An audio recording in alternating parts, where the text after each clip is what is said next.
Hola, how you doing? ¿Cómo está? It's Alberto from Most Bros Reviews. I've been out for a couple of weeks, but now I'm back. The reason I've been gone for so long is I've been in the process of upgrading the hardware on my computer, but we finally gotten to a good place. So before I got back into the heart of wargaming and gaming and Warhammer in particular, I wanted to go ahead and go over the new master build that's going to be utilized by my personal 33 and 1/3% of Most Bros Reviews. Let me apologize ahead. Let me apologize in advance for the quality of the video. Like I said, I just wanted to knock this thing out and give you guys a good picture of what I'm working with. So without further ado, let's go ahead and start on the desktop. Right here, I'm working with the Razer Naga Epic Chroma mouse. It's it's great. It's got great functionality. It's got, as you can see, the entire numpad on the side. It's totally programmable. It even came with some adjustable plates on the side that can fit different ergonomic shapes of your hand. And my favorite thing about it is that you can see it here on a docking station. So it's obviously wireless, but it also has a wired mode if you really need to get that really high DPI, that really high level of accuracy. The charge lasts a super long time. It's just a great mouse. Some people might be turned off by the little MOBA numpad on the side, but honestly, you can program it for anything. And I find that there's a lot of different versions of the Razer mouses, but this one's the best. I mean, it's just a very functional PC peripheral. Right next to it, glowing ominously here, you have my newest monitor. It's the Asus ROG Republic of Gamers Swift. Its actual designation, it's the PG279Q. Now, this was quite an upgrade for me. It's pretty cutting edge. It's not full 4K. It's 2K. It's the 1440p variety, but that kind of compromises between having that full 4K that's still going to be a challenge even for the newest graphics cards, and really being able to hit that 60 frames per second or even higher, max out settings, and still fitting twice as many pixels onto the screen as this BenQ 1080p over here. So far, it's been great. You can overclock the refresh rate to 165 hertz. It's super easy. It's no problem. I don't know how familiar you guys are with this monitor, but for those who aren't, it's got, aside from that high overclock hertz rate, it's also got NVIDIA G-Sync, which honestly I'm kind of blown away by. You really can't even tell when the frame rates dip at all, because the G-Sync does such a great job of just smoothing it all out, and it all just looks perfect. And as far as the 2K resolution, this is my first excursion into higher definition gaming, and it's awesome. I mean, seeing these things with the combination of G-Sync, the refresh rate, and just that higher resolution, again, twice as many pixels as you're typically used to, it makes for a truly incredible experience. I'm really looking forward to making some of these Warhammer videos. I mean, because you guys can just see these are just like utterly epic fantasy battles where you can see everything in excruciating detail. Right next to it is what I was working with before. That's it was kind of my budget 1080p. It's the BenQ GL2760H.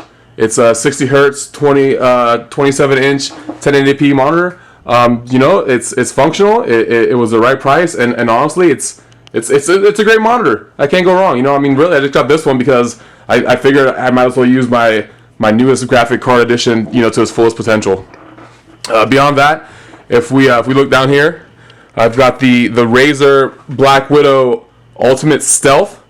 It lights up in green. It's got the standard Razer color scheme. It's a mechanical keyboard. I used to have just a regular Ultimate, which is a great keyboard, but it's being a mechanical keyboard, it's extremely loud. So for the sake of those around me and for my own sanity, I got the Stealth version, which honestly, there's absolutely no difference with the other one except that it's just a little bit quieter. Great keyboard all around, very sturdy. Okay, so let's move on to the fun stuff. If you follow me over here, right by the Starship Enterprise, and I'll bring you over to, this is THOR. This is THOR version 1. I bought this computer back in 2011. It had a very different variety of parts in it, but I've been constantly upgrading it, up to and including the most recent upgrade, which if you follow us on Twitter or on Reddit, you'll see is the THOR version 1 Service Life Extension Program. So I'll just go ahead and start from the top.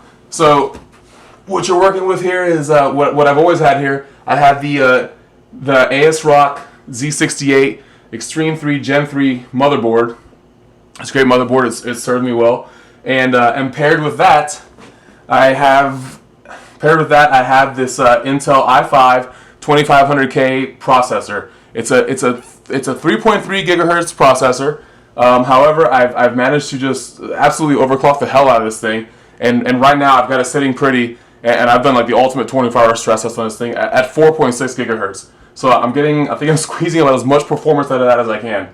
Aside from that, you've got your standard Cooler Master radiator style CPU cooler with I've got a red LED Sickle Flow 120 case fan here to the side. If you move over to the right there in the red, you can see I've got 4 sticks totaling 32 gigabytes of Corsair Vengeance 2400 hertz RAM DDR3. Obviously, in this case, is locked at 2333 just because it needs a motherboard. Anyway, scrolling down, if you take a look here, I've got this my wireless card. That's it's a TP-Link T9E. It's a great wireless card. It functions on all the latest network types, and I've had a great time with it. Moving down, and here's the current pride and joy. This is obviously the Asus GTX 1080 Strix. I actually bought the 8G non-overclocked version, but it took all of about 5 minutes and an easy small program download to just flash the BIOS on this thing and instantly turn it into the overclocked edition. So save yourself, 30, 40, 50 bucks. I don't know how big the price difference is on Newegg now, but buy the cheaper one, whichever one you can get your hands on, and just flash that BIOS. It takes no effort, and honestly, after I flashed it, the speeds I've been getting, I haven't even tried to overclock it yet, because just using the built-in MSI Afterburner tool and just clicking on overclock or putting it in gaming mode, I'm consistently getting over 200 hertz, over 200 megahertz a second. 200 megahertz. It's fantastic. Great card, super quiet, never gone over 60 degrees. I'm just having a great time with it. Moving down here, this is the Corsair TX 750. It's the same power supply I had when I bought this PC.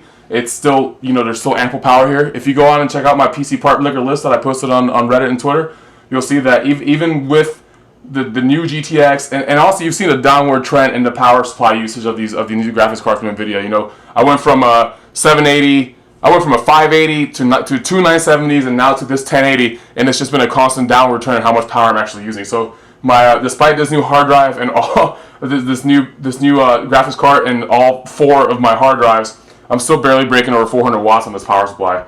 It's working out great. Speaking of hard drives, if you move over here to the right, you'll see I have 4 drives, ranging from the smallest on the top to the largest on the bottom. I have a 64 gig, a 240 gig, a 480 gig solid state drives. I basically have the smallest one totally dedicated to my operating system. The next one's is totally dedicated to secondary programming.